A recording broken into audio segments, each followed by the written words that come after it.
Great to be joined now by the mighty Marvin Vettori for Sportskeeda. This is Andrew Whitelaw. Marvin, great to see you. Massive main event coming up for you against Kevin Holland. How pleased are you after everything you've been through? I feel like you went through this horrible spell of fighters pulling out, fighters getting injured. So how pleased are you that somebody stepped up and saved your main event? Yeah, I mean, props to Kevin Holland to at least, making up for who can do their job right, But yeah, no, I'm happy I can get to fight for sure. I mean, that's the most important thing after all this work. And yeah, man. I mean, I'm really excited. What was it like for you having to deal with? I know MMA can be like that. It's a sport that's full of roller coaster emotions and sometimes disappointments. But you had what, Akhmedov, Jacare, and then Darren Till. That's 3 fights in a row canceled on you, and I know that's been disappointing. How do you deal with that? I mean, there's not any magic formulas for it. You just, I mean, shit happens, and you just, overcome it. Like you just stay on the path and just keep training, stay focused, take it by day, and hope that somebody shows up, and that's it. Every time you switch up a little bit of the game plan, and every time you make sure that you show up at your best, and then the other guy shows up too. So yeah, man. How different of a puzzle is Kevin Holland when he's at his best? He's a real challenge. He didn't have his best fight last time out. Do you expect a different Kevin Holland this time? Do you expect him to be at his best? And what kind of a challenge is he?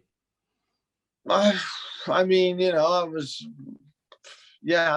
thing is, he's pretty wild. He's pretty wild. I don't think he knows exactly what he's going to do 3 minutes before he walks into that cage. So that's the main thing about him. But I'm prepared. I'm prepared, and when I'm prepared, there's not much that these guys can do. And I'll be prepared for the wildness, and he does him, I'll do me, and then, I don't think there's gonna be much that can help him. But yeah, I mean that's really it. He describes your striking as phenomenal. That's pretty nice. What do you think about that? I've heard anything from this guy. I've heard all kind of shit from this guy. Like, this guy changed it up in the day, few times per day. Like I've heard all kind of things. Like, media comes up to me, I heard he said this, and then the next media tells me, I heard he said that. He said so much shit that to be honest, look, he can talk as much as he wants. He does whatever he thinks they're gonna help him in the fight. And I'll do me, man. And to be honest with you, I don't even think there's going to be that much talking in our fight, because he'll be worried about not getting taken out. So, props to him to step up, but he's going to get smashed, like Darren Till would have got smashed.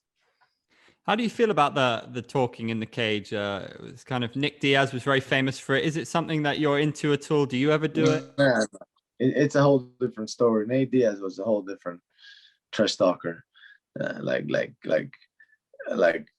This guy just talks, and he does it for himself more than for others. Like, he does it so he can stay present, I think, in the fight.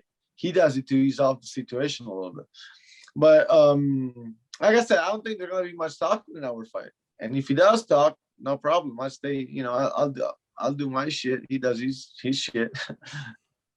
And you're then flying. We'll see. You're flying right now, 6 in the rankings. You're riding a 4-fight win streak, and the Robertson fight, you got a performance of the night. So do you feel like you're in your absolute prime now? Do you feel the momentum behind you? Yeah, I feel some momentum, and I'm definitely feeling like I'm improving, but I'm constantly improving. I've still been improving. So I don't know if it's my prime. I don't even know if it's my prime. I just know that I'm already the best in the world. And but from here I can still improve for sure. Well, if you look at your record, I mean, it would have been even different. How often do you get asked about that Adesanya fight? It was a split, so it could have gone either way. Mm-hmm. You were one of his toughest fights in the UFC. Do you think about that sometimes, and do you think you're destined to meet again?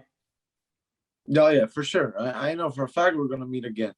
But this guy doesn't want it. He doesn't even say my name, and that's he wanted Darren Till so bad just because he knows it's a way better matchup for him. So yeah, it will happen, man. I think I'm next in line. To be honest, I'm listen. I'm focused completely on this guy right now, and I don't care about the after. I'll worry about the after. But I'm next in line. I think I'm the next in line. Like I gotta do I do what I do, and this fight should be next September or October. How proud are you as an Italian that you're representing MMA? It's still growing in Italy, right? But you're basically the best Italian MMA fighter maybe ever. So how proud are you of that? And how much pride are you feeling from Italy where new fans are coming all the time? It's great because, I have the opportunity to, it's an honor really, because I have the opportunity to represent the fighting spirit of Italy, and it's like, I want to show how an Italian fight, like that's the example that I want to set. And because everybody has a fighter, like everybody's fighting with something, everybody. And I want to represent the spirit of Italy in the cage and show how an Italian fight. How do you feel about Calcio Historica? Do you get down with that? Are you a football fan at all? Like, the ancient fighting in Florence of whether you have 27 on 27? Yeah, I never did that, but I know a lot of guys that do it, and I train MMA with a lot of guys that do it. I have a lot of friends that actually do that. I was there watching it live a couple times. Yeah, man, I love the history behind. I love the culture behind. I love the whole parade that they do. It's great. It's great. It's I mean, it's wild, but it's awesome. Back to Till. Do you think you guys are going to have a chance to do that again? Is he somebody that you'd like to put on a hit list of because when you've trained for someone and visualized somebody, is it a bit annoying when you don't get to see it to the end and you don't get to stand across for them? Do you think you and Till is going to happen in the future? It's very annoying, but whenever these guys pull out, I'm always like, fuck, like they missed their opportunity. And I train and then I show up, and I want to make sure my other guys show up too, because I cannot just take the risk of these guys not showing up. So eventually, but I'm not thinking about it anymore. Now I'm gonna go with my own path, and then we'll see what he does. And eventually, yeah, I mean, I was really excited to fight him. That was my main, I would have been way more excited to fight him than Holland, but you can't make it to the fight. It's then it's you basically fuck up right there. I mentioned the Robertson fight earlier. That was your last finish. You've had some big decision wins. Is that something you want to add, getting back to finishing people off in this fight? Is that something that's a goal of yours to finish Holland? Yeah, for sure. And I mean, even my decisions wins are like 30-27, 30-27, 49-46, or barely 49-45. Like they're always like dominant. They're never like razor thin decisions. But no, for sure. I want to finish this fight. I'm really looking forward to stop Kevin Holland. Can we expect a call out from you? Are you going to call out Izzy when you win? Oh yeah, for sure. I'm not, like I said, I'm gonna think about the after, but for sure, I want to fight. I want to fight that guy really bad, and I want it to happen this year.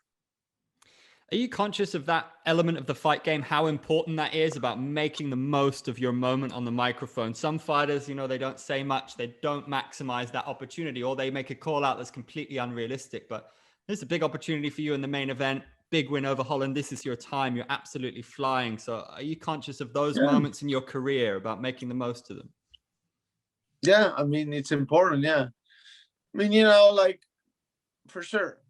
The thing is, like, if you're, I think like when you're already like when you have already like some recognition, It don't matter where you are. Like when you talk, media and people are gonna pay attention. When you're coming up, yeah, for sure.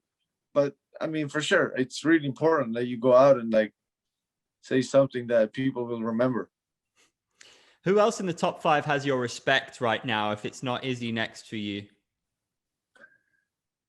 I mean, Whitaker is a solid fighter. You know, he's gonna fight my teammate Kevin Gastelum. I think that's gonna be a really good fight. I mean, I don't see why Jared Cannonier shouldn't have my respect. I mean, I don't know, the guy seems like a solid guy. That's it, really. Do you think Kelvin can cause a bit of an upset? Some people think that's even tougher matchup for Whitaker.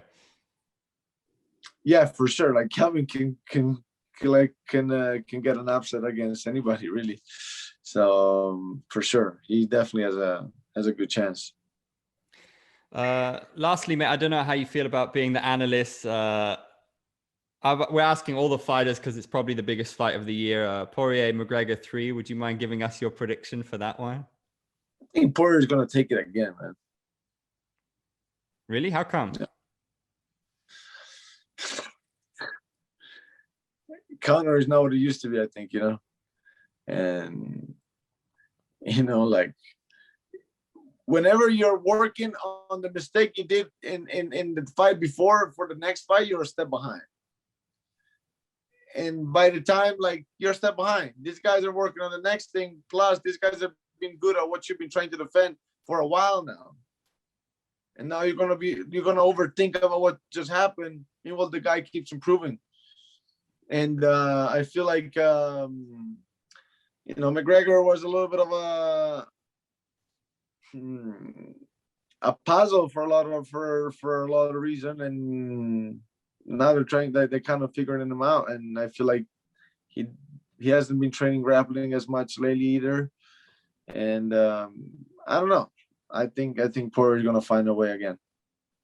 Solid. Marvin, can't wait to see you fight again. Awesome speaking to you for the first time. Thank you for your time, man. All the best. Thank you. Grazie mille. Thanks, bro.